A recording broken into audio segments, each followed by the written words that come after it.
En Guayaquil, la vialidad la hacemos todos. Conduce seguro y mantente informado sobre los límites de velocidad en las nuevas rutas de la ciudad. Aprovecha las vías de los 4 pasos elevados recién inaugurados. Y consulta los desvíos de las obras en curso. Encuentra toda la información en el portal web de la Alcaldía de Guayaquil. Ciudad de todos. Autorización número 3149. CNE, Elecciones Generales 2025. La vicepresidenta suspendida de Ecuador, Verónica Abad, regresó al país manifestando su felicidad por volver y su intención de enfrentar las circunstancias adversas. Que se me ha prohibido hablar, se me ha tenido casi que encadenada, encerrada prácticamente en un hotel en Turquía, en Ankara. Me han dejado en total indefensión. La sentencia abrupta por parte de un sumario administrativo ilegal e ilegítimo me ha dejado en completa indefensión en la ciudad de Ankara. Hoy he venido con mis propios recursos en un acto de rebeldía, ante todo lo que está aconteciendo en el Ecuador. El empresario Tomislav Tapik califica la decisión del Arcotel como ilegítima e ilegal y que pone en riesgo parte del servicio de Internet en el Ecuador.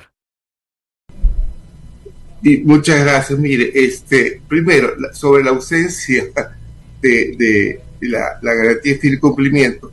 La garantía de fiel cumplimiento, a esa época, el 2015, no podía emitirse. No estaba reglamentada. No, era imposible.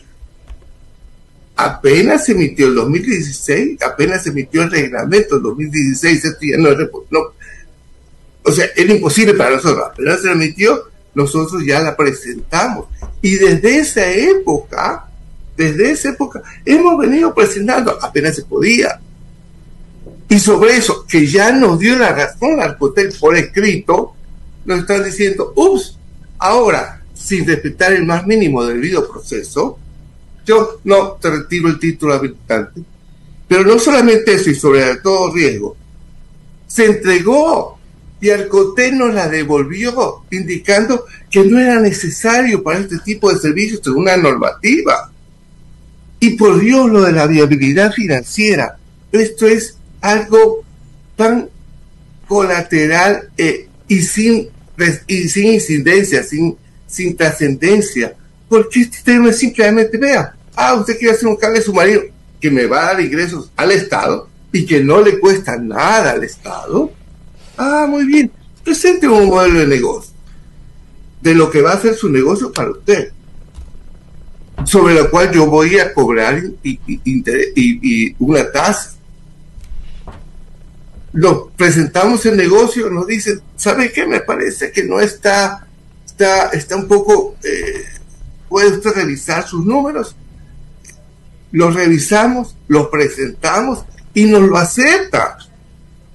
Pero esto no tiene ninguna incidencia, es algo como que periférico al tema del permiso. Y desde esa época, como siempre y como en todos nuestros contratos, hemos venido cumpliendo religiosamente con todos los pagos. Y dicho sea paso, esos pagos son muy similares a los pagos que tienen los otros portadores, los otros que tienen cables submarinos. Ustedes no es que vengan a decirme, se ha perjudicado, Telconet no le ha pagado tanto. Bueno, pagamos lo mismo que pagan las otras empresas que tienen cables submarinos. En todo caso, bueno, pues si ustedes creen que se está pagando mucho menos, cambien la normativa y cobren más. Y sobre eso debo anotar también adicionalmente que a los cables submarinos, que es una inversión millonaria, sí les cobran impuestos. Pero a los cables terrestres, que son tendidos de forma muy poco profesional y a través de lo cual se recibe Internet de Colombia, a ellos no les cobran nada de impuestos. Es una competencia totalmente desleal. Si usted ve a alguien que invierte mucha plata en el Ecuador, ese sí paga impuestos. Nosotros no, eso es lo que no pagan impuestos. El Estado revertirá los bienes de la compañía Cable Andino. La Agencia de Regulación y Control de Telecomunicaciones Arcotel decidió que la compañía Cable Andino y su accionista mayoritario Telconet sigan entregando internet a los usuarios, a pesar de que ya no tienen título habilitante para esas operaciones, y advirtió que paralizar ese servicio público es un delito, sancionado con hasta 3 años de cárcel. Tomislav Topic, gerente de Telconet, no da muchos detalles de la estrategia judicial, pero revela que no será uno sino varios procesos. El asunto está tan viciado de fondo y de forma, esta resolución del Arcotel fue hecha tan a lo machot que tenemos pues una plétora de acciones y las vamos a ejercer todas en defensa del derecho de los ecuatorianos de tener un buen internet. Casa adentro, el Estado evalúa cuáles serán los próximos pasos. Arcotel, siguiendo el proceso administrativo, señaló que la empresa Cable Andino ahora es delegada del Estado hasta que realicen una reversión de bienes, es decir, del paquete de acciones del cable submarino. Cuando eso se concrete, tendrá que definir si el Estado se hace cargo de la operación de manera directa o sigue un proceso para encargarlo a otra empresa privada. Para el especialista en Derecho Administrativo de la Universidad San Francisco de Quito, Andrés Moreta, todo esto resultará costoso. El Estado tiene que rescatar esos bienes para seguir brindando el servicio. El artículo 22 de la ley, del reglamento de la ley de telecomunicaciones dice que debe valorarse cuánto valen estas acciones, estos bienes, para que el Estado deba pagar por ellos, ¿sí? Entonces no es que nos va a salir gratis tampoco, el Estado va a tener que pagar por eso y además no nos va a salir gratis, Lenin, yo creo, las posibles demandas. Moreta analizó el caso y calificó la decisión de Arcotel como arbitraria, pues evidencia la inseguridad jurídica. Incumplir las obligaciones del título habilitante generan una sanción o una multa económica, pero no generan la extensión del título per se, porque como digo, no hay causal con la cual le hayan logrado encasillar para que se le pueda extinguir el título en este caso a Cable Andino. El cable submarino en disputa se llama Sistema de Cable del Pacífico y el Caribe, construido con inversión de 5 compañías, entre ellas Telconet. Por lo tanto, aunque el servicio es público, la infraestructura del cable y las obras civiles en Manta son privadas. Como ya lo prometí, en diciembre ya se acabarán los apagones, aseguró el presidente Noboa. De nuevos empleos. A nosotros nos ha tocado enfrentar algo muy duro, producto del olvido de los gobiernos anteriores, producto de la corrupción de los gobiernos anteriores. Pero nosotros estamos aquí para resolver los problemas y como ya lo prometí, nosotros en diciembre ya se acabarán los apagones y volveremos a tener una vida normal.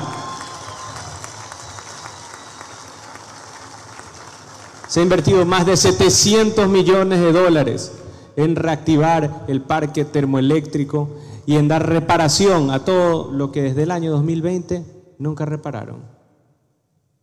Uno creerá que se olvidaron, simplemente no les importó y le dejaron hecha la casita al siguiente gobierno. Y nosotros tenemos que afrontar todos esos problemas. Nosotros tenemos que ver y mirar a los ojos a las familias ecuatorianas y decirles que estamos luchando y que tenemos que resolver este problema cuando sabemos que ellos están pasándola mal.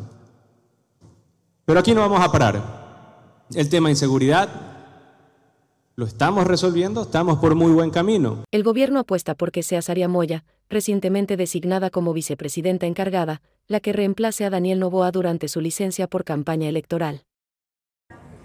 Las elecciones se acercan y también el tiempo de hacer campaña. El calendario electoral establece que ese periodo, el de campaña, comienza el 5 de enero del 2025 y termina el 6 de febrero para la primera vuelta. Durante ese mes, el presidente Noboa tendrá que dejar su cargo en manos de alguien más. Tenemos una vicepresidenta designada, que es Saria Moya. Ella tendrá que ver cuando toque el presidente en la forma como tenga que escoger según la ley. Lo que responde ella tendrá que asumir. O sea, por ahí para mí está el tema, salvo que pasen otras cosas que no las veo. Esas otras cosas a las que se refiere el ministro de Gobierno son los recursos legales que la vicepresidenta Verónica Abad ha presentado para recuperar sus funciones. Vamos a suponer que el 26 le dan la razón a Vicepresidenta sin funciones, Verónica Cabal. Hay otros caminos legales que ustedes todavía no los han visto, constitucionales, que debemos aplicar. En el gobierno cuentan con que no solo será ese mes de campaña, porque si Daniel Noboa pasara a la segunda vuelta tendría que volver a pedir licencia, y esta vez sería desde el 24 de marzo hasta el 10 de abril. Buenos días. Sarija Moya, la vicepresidenta temporal y posible presidenta encargada, es una economista de 36 años, con 2 maestrías conseguidas, una en Francia y la otra en España. Ha ocupado cargos públicos en los últimos 4 gobiernos. Es más, en el gobierno de Guillermo Lasso fue delegada del Ejecutivo en la mesa que se suponía iba a llegar a acuerdos con el Legislativo. Si tenemos el poder de decisión acá. Moya fue escogida como ministra de Finanzas por Daniel Noboa poco después de que él ganara las elecciones. Incluso ella formó parte de la delegación que lo acompañó en las reuniones con los multilaterales, Fondo Monetario Internacional y Banco Mundial. Pero después de ese viaje, su designación se deshizo. Se dijo que por una planificación estratégica, el ministro de Finanzas sería Juan Carlos Vega y que ella iría a dirigirse en Plades. Hasta el 11 de este mes, cuando el primer mandatario la eligió como la vicepresidenta encargada. En Quito, se analiza el incremento del costo de agua potable. La capital tiene uno de los precios más bajos del país. El agua en Quito está en la mira. El Consejo Metropolitano aprobó una resolución para exhortar al alcalde Pavel Muñoz a revisar la tarifa. Muñoz tendrá 90 días para hacer un diagnóstico y evaluar las medidas relacionadas con el consumo de agua potable en la capital. El concejal correísta Adrián Ibarra propuso la resolución que plantea implantar una tarifa en función de la cantidad de agua que se consuma. Además, de alguna u otra manera, saber que el Consejo puede apoyar una discusión que alrededor del agua debe girar sobre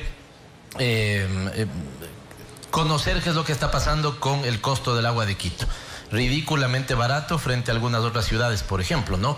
En Quito la tarifa mínima es de 31 centavos para aquellos que usan hasta 8 metros cúbicos de agua. El Consejo piensa hoy aumentar el precio del agua por la sequía y porque se evidenció que en Quito hay un consumo irracional. La Organización Mundial de la Salud recomienda consumir 100 litros diarios de agua por persona. En Quito hay 2.9 millones de habitantes que en promedio consumen 146 litros por persona. Esto suma 133 millones de litros desperdiciados. Esto incluso es entre semana, no en un día normal. Pero si vamos y revisamos nuestros datos, en días de verano bastante intenso o en fines de semana se incrementa mucho más. Incluso hemos llegado a registrar incluso hasta 200 litros por persona por día en los veranos y días más intensos. La sequía provocó además racionamientos preventivos de 10 horas diarias en 5 zonas del sur de la ciudad. El agua de Quito proviene en un 85% del ecosistema Páramo. Se abastece de 4 principales sistemas: Papayacta, Mica, Quito Sur, Pita, Puengasí, El Atacazo y Pichincha. La anomalía climática disminuyó la cantidad de lluvias en esas zonas. A pesar de esto, los embalses actualmente bordean entre un 70 y 80% del promedio.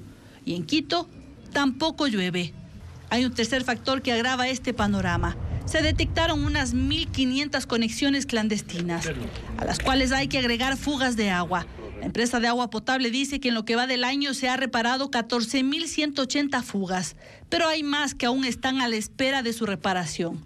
La concejala Analía Ledesma cree que es imperativo que se revise esta situación antes de pensar en un incremento. Que se lancen campañas de comunicación y también de que se presenten este proyecto del Ejecutivo para los incentivos y para los castigos de las personas que utilizan más. Incluso que el Cabildo debería analizar en multar a los ciudadanos que desperdicien agua. En Guayaquil, la vialidad la hacemos todos. Conduce seguro y mantente informado sobre los límites de velocidad en las nuevas rutas de la ciudad. Aprovecha las vías de los 4 pasos elevados recién inaugurados. Y consulta los desvíos de las obras en curso. Encuentra toda la información en el portal web de la Alcaldía de Guayaquil. Ciudad de todos. Autorización número 3149. CNE, Elecciones Generales 2025. Camina sin contratiempos con los 5 nuevos pasos peatonales que la Alcaldía de Guayaquil inauguró en la avenida Narcisa de Jesús. Evita accidentes, no camines por la autopista.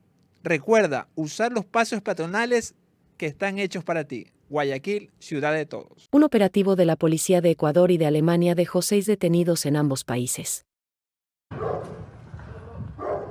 El líder criminal en Ecuador dedicado al lavado de activos, el ciudadano serbio Hesdir Serdan, señalado por la policía como narcotraficante objetivo de alto valor, fue atrapado en la isla Mocolí en San Borondón. Figuraba como próspero empresario, dueño de camaroneras y empresas de seguridad. Contaba con un equipo de radiofrecuencia que captaba las comunicaciones de las unidades especiales de la Policía Nacional. Meses de investigación conjunta con la policía de Alemania permitieron desarticular esta red de lavado de dinero, liderada por el ciudadano serbio, quien junto a otros detenidos, según el informe policial, crearon empresas fachadas para blanquear fondos ilícitos, recibiendo transferencias millonarias desde empresas en Eslovaquia y Croacia entre 2020 y 2023 por más de 4.3 millones de dólares. Con estos recursos, la organización criminal estableció negocios de seguridad privada, transporte pesado y camaroneras como fachada para ocultar el origen del dinero, permitiendo la adquisición de todos estos bienes inmuebles, vehículos y maquinaria por más de 1.3 millones de dólares. Este sujeto, quien lleva más de 10 años en el país, fue detenido en 2014 por la ULCO en la operación Oro Blanco por el delito de tráfico de drogas. Adicional, en 2011 también fue detenido en Tumbes, Perú, transportando cocaína. Durante la acción por parte de la fuerza pública se efectuaron de manera simultánea 20 allanamientos en las provincias de Guayas, Los Ríos, Azuay y Manabí, logrando la incautación de inmuebles, vehículos y maquinaria pesada. Además, la intervención de 4 empresas fantasmas. En total, en la operación denominada Gran Fénix 45, fueron detenidas 6 personas, 4 en Ecuador y 2 en Alemania. Catalina García, Teleamazonas. En los exteriores del CNE llega María Cristina Cronfle, vocal suplente del organismo electoral que reclama su principalización tras haberse cumplido el periodo de los actuales consejeros. Porque están llegando los consejeros, sí, principales ya. Mónica Noriega y José Fernando Merino están llegando en estos breves momentos. Por lo tanto, me gustaría que en articulación de cuerpo esperemos unos 2 minutos, 3 minutos para hacer las declaraciones en conjunto, y agradezco profundamente, estamos profundamente agradecidos no solamente de la convocatoria que ustedes se han dado como ciudadanía, sino también como medios de comunicación, para poder evidenciar lo que va a suceder o lo que puede suceder en caso de que no dejen o no permitan el ingreso, toda vez que ayer, 19 de noviembre, finalizó ya el periodo para el cual estaban dispuestos los consejeros salientes al día de ayer. Hoy día nos toca a nosotros asumir las funciones de consejeros principales, toda vez que incluso por dictamen de Corte Constitucional está de manera en el mismo orden jerárquico constitucional, está el pronunciamiento incluso respecto del CNE. No fue solamente respecto de Fiscalía, por lo cual tuvo que salir el señor Allen Berbera, sino también... Danilo Carrera, cuñado del expresidente Guillermo Lasso, fue condenado a 10 años de prisión como autor directo de delincuencia organizada. El tribunal también declaró culpable al exgerente de CNEL, Antonio Icaza. Danilo Carrera escuchó su condena por Zoom desde su casa en Guayaquil en compañía de su abogado. El tribunal, por unanimidad, determinó que Carrera y su amigo Rubén Cherres, asesinado en 2023, lideraron una red de corrupción que actuó en las empresas públicas durante el gobierno de su cuñado Guillermo Lasso. Lo sentenciaron a 10 años de prisión como autor directo de delincuencia organizada y deberá pagar una reparación al Estado de $682,000.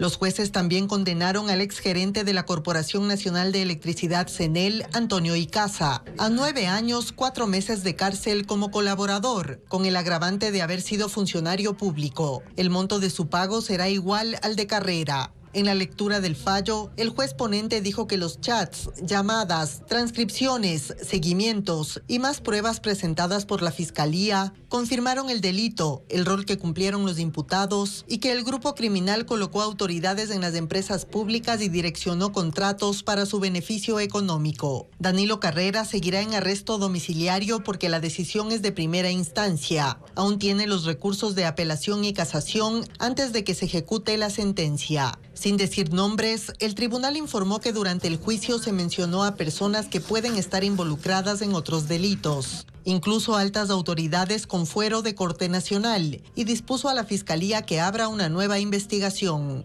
En el caso Encuentro, hay otros 5 procesados que tienen el juicio suspendido porque están prófugos. El expresidente de EMCO, Hernán Luque, los intermediarios Leonardo Cortázar y Gabriel Mazú, y las contratistas Karen Cornejo y Erika Farías. Gobierno y todos los poderes del Estado recuerdan que hay estado de excepción y que nadie puede reunirse para protestar. Buenas noches, ciudadanos de la República del Ecuador. Hoy, 20 de noviembre de 2024. Los Ministerios de Defensa e Interior, conjuntamente con las Fuerzas Armadas y la Policía Nacional, esto es, el Bloque de Seguridad, y el Ministerio de Gobierno, en nombre del Gobierno Nacional, recuerdan a la ciudadanía lo siguiente. Se encuentra vigente el estado de excepción que comprende al Distrito Metropolitano de Quito y que limita de manera temporal los derechos de libertad de asociación y el derecho a la inviolabilidad del domicilio. Esto es, por el Decreto Ejecutivo número 410. Hasta las 18 horas del miércoles 20 de noviembre de 2024, la Intendencia General de Policía informa que no ha receptado solicitud alguna sobre autorización para realizar actividades de movilización y o manifestación. Existe como antecedente la realización el pasado 15 de noviembre de actos violentos en contra del patrimonio ciudadano y en contra de las fuerzas del orden. Graves actos que tuvieron lugar en el contexto de una manifestación cuya motivación era aparentemente pacífica. Según información de inteligencia, se estaría organizando para mañana manifestación o manifestaciones que abarcarían zonas a las que la Policía Nacional y las Fuerzas Armadas no va a permitir el ingreso. Está restringido el acceso al Centro Histórico Patrimonial de Quito y por ello el recorrido habilitado para el tránsito vehicular será el siguiente. En el sentido norte-sur se realizarán los desvíos desde la avenida Patria hacia el oriente y occidente de la ciudad. En el sentido sur-norte estará cerrado a la altura del Puente del Sena, avenida Maldonado, sector de la Recoleta, para poder desviarse hacia la avenida Velasco Ibarra. Es deber de las fuerzas del orden mantener la paz y la seguridad interna del país y repeler toda agresión en uso legítimo de la fuerza. Lo anterior se comunica para garantizar la protección de la vida, integridad personal y patrimonio, exhortando a la ciudadanía a no participar en actitudes provocativas a las fuerzas del orden y con la intención de causar terror o hechos violentos. Muy buenas noches.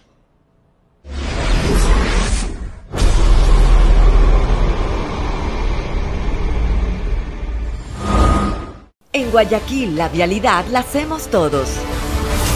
Conduce seguro y mantente informado sobre los límites de velocidad en las nuevas rutas de la ciudad. Aprovecha las vías de los 4 pasos elevados recién inaugurados. Y consulta los desvíos de las obras en curso. Encuentra toda la información en el portal web de la Alcaldía de Guayaquil. Ciudad de todos. Autorización número 3149. CNE, Elecciones Generales 2025.